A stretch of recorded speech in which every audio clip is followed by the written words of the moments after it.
I'm David Clemens.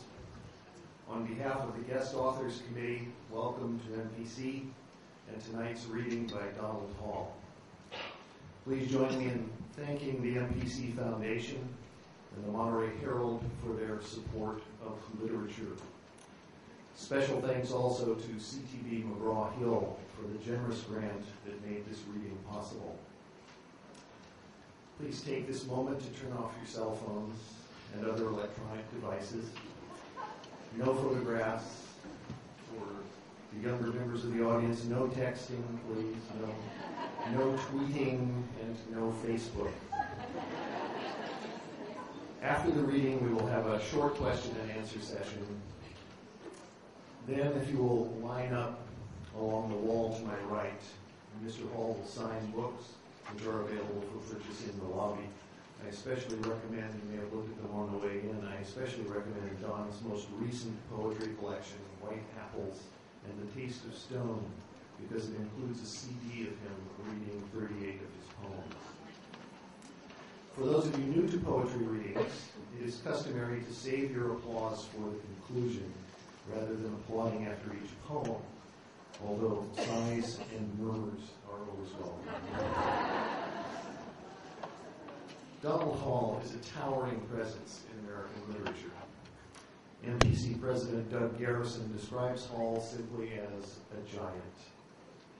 Early on, he declared his independence from academia, although we were just discussing how much he loved to teach, and that wasn't why he declared his independence. He declared his independence from academia and took up life as an independent man of letters. Ever since, from Eagle Pond Farm, his ancestral home, Don's art and sensibility have permeated the intellectual life of the United States. Everywhere I look on my bookshelves, I find Donald Hall. The contemporary essay, Writing Well. No better book on writing exists. Here at Eagle Pond, String Too Short to Be Saved, Fathers Playing Catch with Sons, Without, and even a recording of Don reading at the Metropolitan Museum of Art almost 40 years ago. You remember this. Don Hall has been the genial traveling companion on every English teacher's journey. He has accompanied me into every introductory literature class I've taught since 1982, when his poem, Mr. Wakefield, on Interstate 90 appeared in the New Republic. Recognizing his reference to Wakefield, a remarkable but little-known short story by Nathaniel Hawthorne, I wrote to Don a few years later asking him about the allusion. He promptly replied, generously discussed his intentions, and then shocked me by saying that since the poem had appeared in the magazine, he had changed the title, dropped the last line, made other changes, and would I please send him a copy because he couldn't find his own. Don had changed Mr. Wakefield to Mr. Wakeville, and I have never forgiven him. But ever since I have used Hawthorne's Wakefield, Mr. Wakefield, and Mr. Wakeville to teach about allusion, about revision, about the anxiety of influence, and about George Steiner's observation, one which I know Don shares. George Steiner's observation that in fiction you can say something almost as well, but to alter one word in a poem is to jump a world. Despite the changes, both versions of the poem begin with the narrator saying, "Now I will abandon the route of my life," which commences what Paul describes as a common fantasy to disappear behind a mask of the ordinary. We can all be grateful that when Donald Hall abandoned the former route of his own life, he did not disappear, but lived on in a bountiful public intimacy, which it has been our good fortune to share. Ladies and gentlemen, Donald Hall.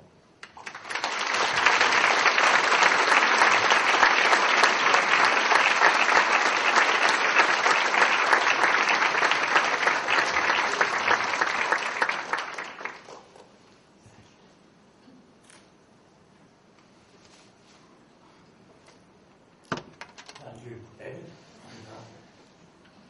for turning me out here to talk to you. And thank you so much for having me and for coming out tonight. This is such a beautiful place. Last night in New Hampshire, we had 12 inches of snow. Here I am. I love New Hampshire, but I haven't been on its coast for quite a few years. We did it today. Drove us all around for a couple of hours.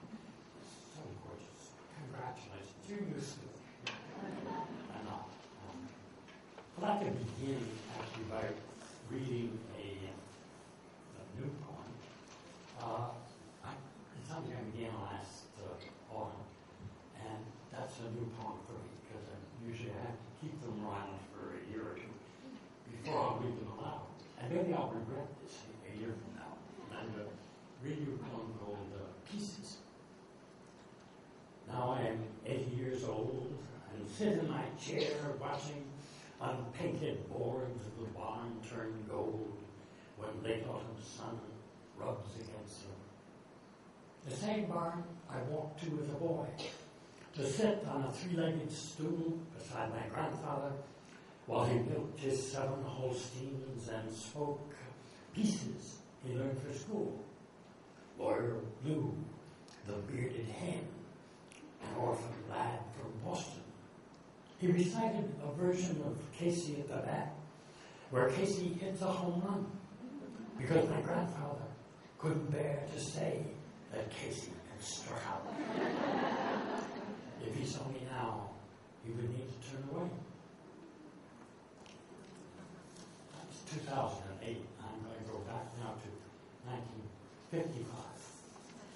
That's the 1 year of my life that I actually spent in California. I was up at Stanford for a year, and it was there that my son was born. He will shortly turn 54, so the poem will shortly turn 54 as well.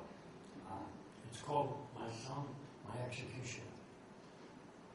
My son, my executioner, I take you in my arms, quiet and small, and just a stir, and whom my body warms. Sweet death, small son, our instrument of immortality, your cries and hungers document our bodily decay. We, 25 and 22, who seem to live forever, observe enduring life in you and starve to die together.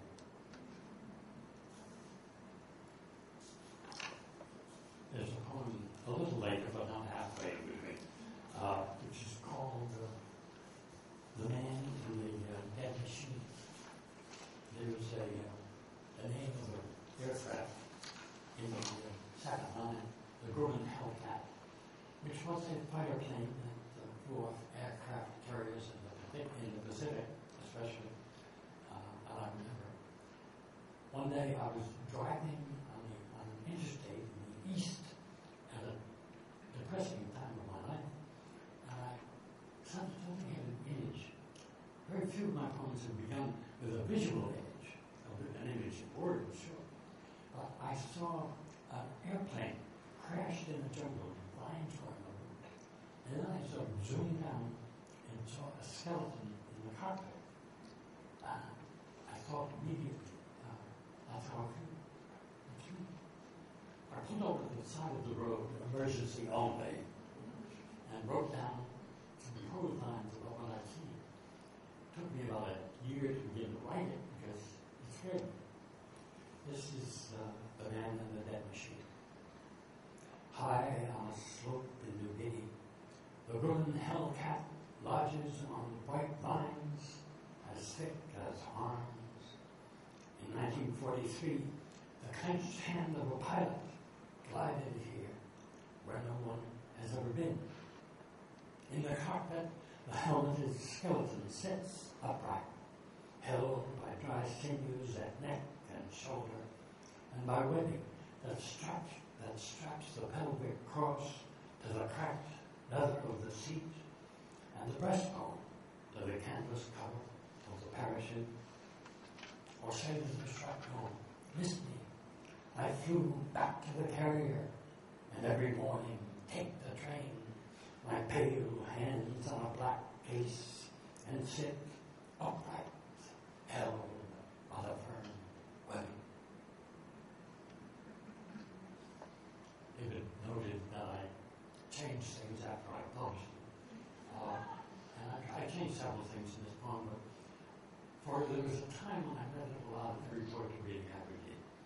And one day, I was being driven from the poetry reading back to the airport, and I suddenly had the notion to change the end of this poem. It had been, say, the shrapnel missed him. He flew. It had gone from the third person. It had stayed in the third person. And something I saw, it should move from the third to the first.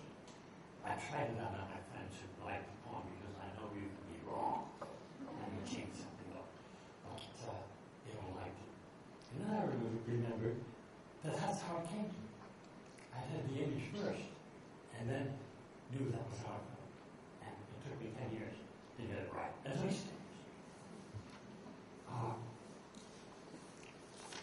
I do live, as I wrote the first poem, there was in the old family farm. There were many years when I thought I could never live there. That my grandmother would die, the farm would be sold. She lived to be 97, and at that point I was able to pay a down payment on it. And I read a poem that I wrote when I thought I could never live there. And I went to read it aloud to prove how wrong I was. It's a poem called Mount Kearsarge. And here it would be a tiny foothill. We call it Mount Kearsarge. And it so dominates that landscape there. Great blue mountain, ghost. I look at you from the porch of the farmhouse where I watched you all summer as a boy. Steep sides, narrow, flat patch on top. You are clear to me like the memory of one day. Blue, blue. The top of the mountain floats in haze. I will not rock on this porch while I am old. I turn my back on you, Kearsarge. I close my eyes, and you rise inside me. Blue, ghost. I like to say it. One that gave its name to my selected poems is called White Apples. When my father had been dead a week, I woke with his voice in my ear. I sat up in bed and held my breath and stared at the pale closed door. White apples and the taste of stone. If he called again, I would put on my coat and galoshes. Actually, the poem I had been thinking I would maybe read right now is a poem called,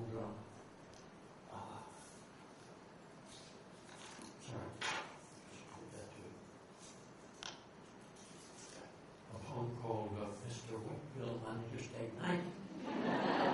We have not colluded on it. But I remember calling it, of course I love the short story by Hawthorne, called Wakefield. And I called it that, but I wanted to move the evolution a little away from the obvious and to do something a little different.